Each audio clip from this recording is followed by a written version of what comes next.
بسم الله الرحمن الرحيم. الحمد لله نحمده ونستعينه ونستغفره ونؤمن به ونتوكل عليه ونعوذ بالله من شرور أنفسنا ومن سيئات أعمالنا. من يهده الله فلا مضل له ومن يضلله فلا هادي له، ونشهد أن لا إله إلا الله وحده لا شريك له، ونشهد أن سيدنا ومولانا محمدا عبده ورسوله، وبارك وسلم تسليما كثيرا كثيرا. أما بعد، فأعوذ بالله من الشيطان الرجيم. بسم الله الرحمن الرحيم. إنه من يأت ربه مجرما فإن له جهنم لا يموت فيها ولا يحيا، ومن يأته مؤمنا قد عمل الصالحات فأولئك لهم الدرجات العلى، جنات عدن تجري من تحتها الأنهار خالدين فيها، وذلك جزاء من تزكى. صدق اللہ العظیم. محترم بزرگوں، دینی اور ایمانی بھائیوں، پردہ نشین خواتین، ہم مسلمان ہیں اور ہماری کل قیمت اللہ کے نزدیک ہمارے ایمان پر ہے، ہمارے اسلام پر ہے، ہماری اطاعت و فرما برداری پر ہے. اگر ہماری زندگی سے ایمان کو نکال دیا جائے، اسلام کو نکال دیا جائے، ہماری اطاعت و فرما برداری کو نکال دیا جائے، ہماری عبادت اور بندگی کو نکال دیا جائے، ہمارے تقوی اور طہارت کو نکال دیا جائے، ہماری نیکیوں اور اچھائیوں کو نکال دیا جائے، تو ہماری حیثیت، ہمارا مقام اور ہمارا مرتبہ اللہ کے نزدیک مکھی اور مچھر کے پر کے برابر بھی نہیں ہے. اللہ کے نزدیک ہمارا جو بھی مقام ہے، اللہ تبارک تعالیٰ نے ہمیں جو بھی عزت بخشی ہے، وہ صرف اس بنیاد پر ہے کہ ہماری زندگی میں ایمان ہو، ہماری زندگی میں اسلام ہو، ہم ایمانی تقاضوں کو پورا کرنے والے ہوں، ہم اسلامی تعلیمات، اسلامی تہذیب، اسلامی تمدن، اسلامی کلچر، اسلامی طور طریقے کو اپنانے والے ہوں، اسلامی احکامات پر عمل کرنے والے ہوں، اسلامی تعلیمات کو اپنی زندگی کا حرز جاں بنانے والے ہوں. اگر ہم مومن ہیں اور ہماری زندگی کے اندر اسلامی احکامات نہیں ہیں، ایمان کے جو تقاضے ہوتے ہیں ان تقاضوں کو ہم پورا کرنے والے نہیں ہیں، تو پھر سمجھ لیجئے کہ اللہ کے نزدیک ہماری حیثیت مکھی، مچھر، کھٹمل اور پسو، یہاں تک کہ نالی کا کیڑا جو ہوتا ہے اس کے برابر بھی ہماری حیثیت نہیں. اللہ رب العزت نے ایمان والوں کو جو مقام عطا فرمایا ہے اور مسلمانوں کے لیے قرآن پاک میں اللہ تبارک تعالیٰ نے اور رسول کریم صلی اللہ علیہ وسلم نے احادیث مبارکہ میں جو وعدے فرمائے ہیں، ان کے لیے جو بشارتیں سنائی ہیں اور جو خوشخبریاں ان کے حق میں رسول کریم صلی اللہ علیہ وسلم نے جن بشارتوں اور خوشخبریوں کا وعدہ فرمایا ہے، وہ صرف اور صرف اس بات کے ساتھ مربوط اور جڑی ہوئی ہے کہ ہماری زندگی میں ایمان ہو، سچا ایمان، پختہ ایمان، پکا ایمان، ایسا ایمان جس کے مقابلے میں پہاڑ بھی ڈر نہ سکے، ایسا ایمان جس کے مقابلے میں ہم قیمتی سے قیمتی چیز کو بھی حقیر اور معمولی سمجھنے والے ہوں. ہمارا ایمان اللہ کی ذات پر، اس کی صفات پر، اس کے رسولوں پر، اس کی کتابوں پر، جزا اور سزا پر، مرنے کے بعد دوبارہ زندہ ہونے پر، اور اسی طریقے سے جن چیزوں پر ایمان لانا اور یقین کرنا ضروری ہے ان تمام چیزوں پر سچا اور پکا ایمان ہو. اور پھر اس کے بعد ایمان کے جو تقاضے ہیں، ایمان کے جو مطالبات ہیں، ایمان لانے کی بنیاد پر انسان کی جو ذمہ داریاں ہوتی ہیں، ان ذمہ داریوں کو ہم ادا کرنے والے ہوں تو اللہ رب العزت کے نزدیک ہمارا مقام سب سے اونچا ہے، سب سے بلند ہے. ہم سے اونچا کسی کا مقام نہیں. اللہ رب العزت نے انسان کو ایک ایسی مخلوق بنایا ہے کہ اگر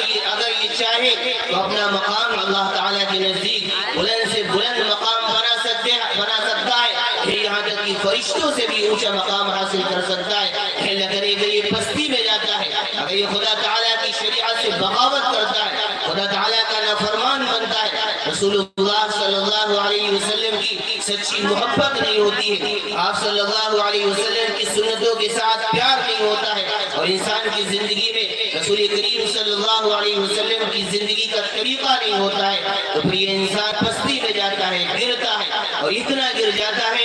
کہ سب سے زیادہ نچلا بن جاتا ہے، سب سے زیادہ حقیر، سب سے زیادہ پست اور سب سے زیادہ معمولی بن کر رہ جاتا ہے۔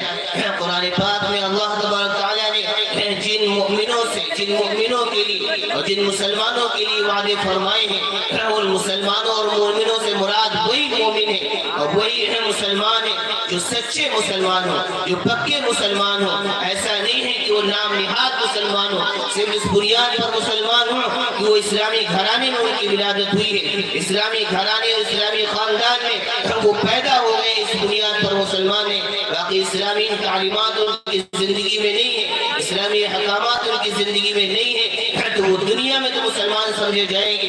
دنیا کے جو کاغذات ہیں ان پر ان کو مسلمان کہا جائے گا، لیکن اللہ رب العزت کے دربار میں ان کا شمار اہل اسلام میں سے نہیں ہے، ان کا شمار مسلمانوں اور مومنوں کی فہرست میں نہیں ہے۔ اس لیے ہم مسلمان ہیں، ہمارا دعویٰ ہے کہ ہم مسلمان ہیں، اور ہمیں فخر بھی ہے کہ ہم مسلمان ہیں۔ اس لیے ضرورت اس بات کی ہے کہ ہم سچے مسلمان بنے، پکے مسلمان بنے، اسلامی جو تعلیمات ان پر عمل کرنے والے بنے،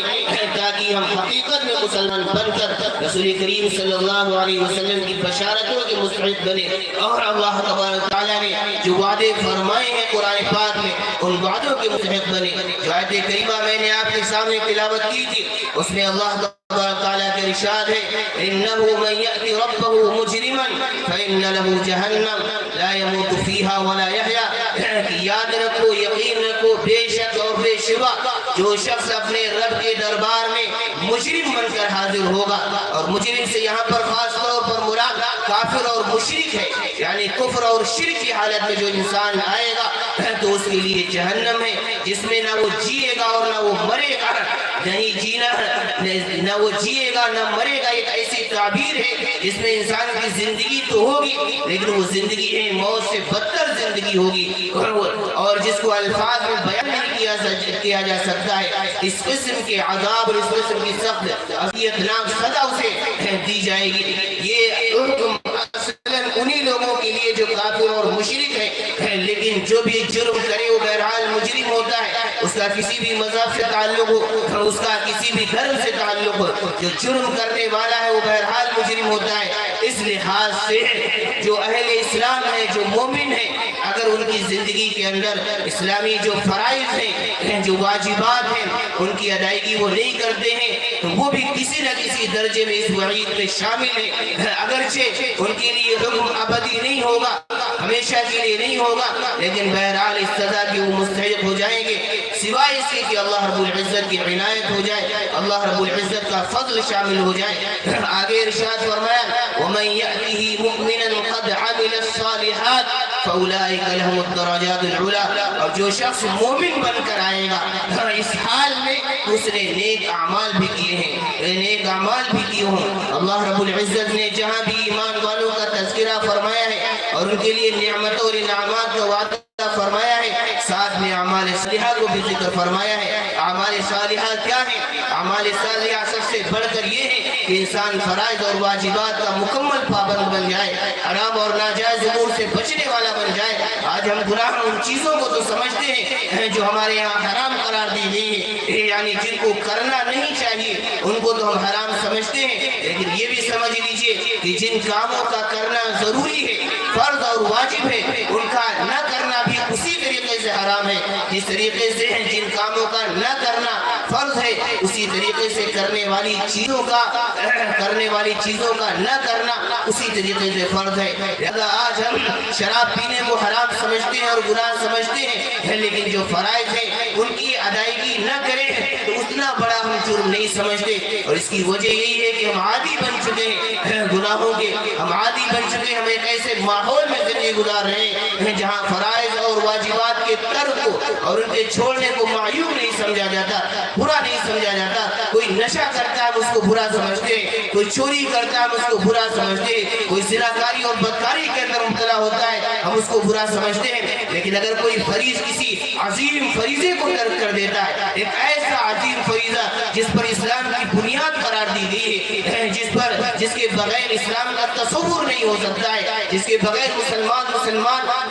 کہلانے کا مستحق نہیں ہو سکتا ہے، ایک ایسے فریضے کے ترک کرنے والے کے بارے میں ہم یہ بھی نہیں سمجھتے کہ وہ کوئی برا عمل ہے۔ میری مراد نماز سے ہے، نماز کے سلسلے میں ایک ایسے کوتاہ بن چکے ہیں کہ اگر ہم چھوڑ دیں تو ہم کو کوئی برائی محسوس نہیں ہوتی، کوئی دوسرا چھوڑ دے ہم اس کو برا نہیں سمجھتے۔ مثال کے ذریعے سے اس طریقے سے سمجھیے، کوئی چوری کرنے والا ہو، مشہور ہو کہ یہ چوری کرنے والا ہے، کوئی شرابی ہو، کوئی نشے کے اندر نشے کے بارے میں مشہور ہو کہ نشہ کرنے والا ہے، ہم اس کے ساتھ اٹھنا بیٹھنا پسند نہیں کرتے، اپنے بچوں کو ایسے انسان کے پاس بیٹھنا پسند نہیں کرتے، ان کے ساتھ ہمارے بچے تعلقات قائم کریں، ان کے ساتھ دوستی رکھیں، یہ بات ہمیں پسند نہیں ہوتی، ان کے ساتھ ہم اپنی بیٹیوں کو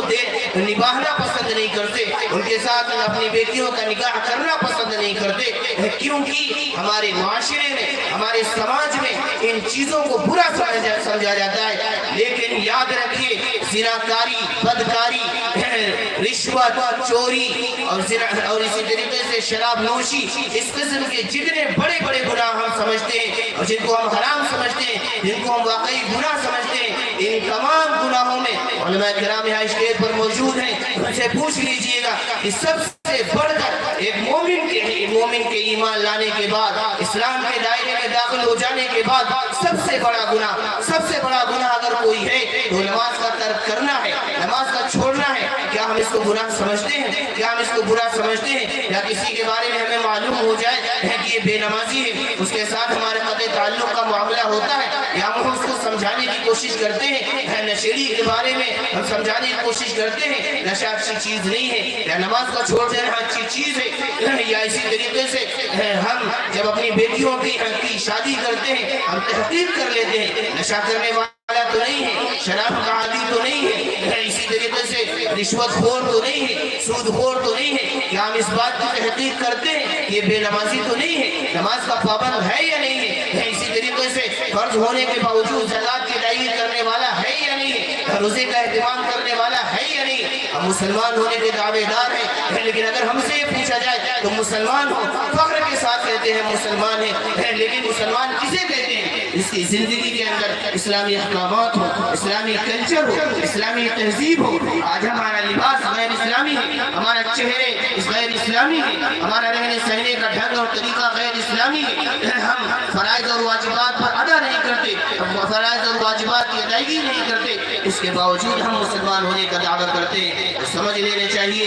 کہ دعویٰ دلیل کے بغیر محض دعویٰ ہوتا ہے اور اس کی کوئی حقیقت نہیں ہوتی ہے۔ اس لیے ضرورت اس بات کی ہے کہ اے مسلمانوں، جب اللہ نے اپنا فضل فرما دیا ہے، ہمیں ایمان کی دولت نصیب فرما دی ہے، ہمیں اسلام نصیب فرما دیا ہے، ہمیں مسلمان بنایا ہے، ہمیں مومن بنایا ہے، تو ہمیں بھی چاہیے کہ ہم اللہ کا اس نعمت پر شکر ادا کریں، سچے مومن بن جائیں، پکے مسلمان بن جائیں، اپنی زندگی کے ہر مرحلے میں، زندگی کے ہر میدان میں اپنے قول و عمل کے اعتبار سے مسلمان بن جائیں، ہم تاجر ہوں اپنی تجارت میں مسلمان بن جائیں،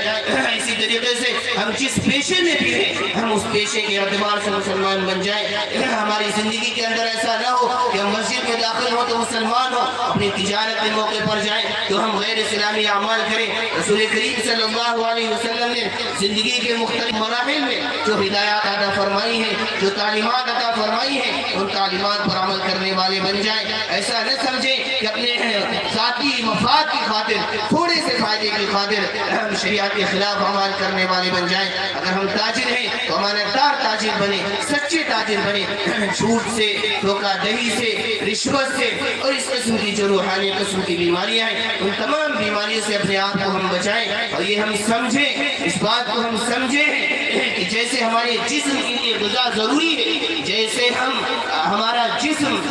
غذا کے بغیر, کھانا کھائے بغیر, پانی پیے بغیر زندہ نہیں رہ سکتا ہے, اور کچھ دن اگر زندہ بھی رہے گا اس کے اندر طاقت نہیں رہ جائے گی, قوت نہیں رہ جائے گی, وہ لاغر ہو جائے گا, کمزور ہو جائے گا. ایسے ہی ایک روحانی نظام بھی ہے کہ ہمارے جسم کے اندر ایک روح ہے, اس کی بھی ایک غذا ہے, اس کے لیے بھی کچھ کھانا پینا ہے. اللہ تبارک تعالیٰ نے جو عبادتیں مقرر فرمائی ہیں, چاہے وہ نماز ہو, چاہے وہ روزہ ہو, چاہے وہ زکوٰۃ ہو, چاہے وہ حج ہو, چاہے وہ قربانی ہو, چاہے وہ ذکر اذکار ہو, چاہے وہ تلاوت ہو, چاہے وہ تسبیحات ہو, چاہے اللہ والوں کی صحبت ہو, اللہ والوں سے ملنا جلنا ہو, یہ سب کی سب ہماری روح کے لیے غذا کا کام کرتی ہے. جیسے ہمارا جسم غذا کے استعمال کی بغیر زندہ نہیں رہ سکتا ہے, ایسے ہماری روح بھی غذا کے استعمال کی بغیر زندہ نہیں رہ سکتی. جیسے ہمارا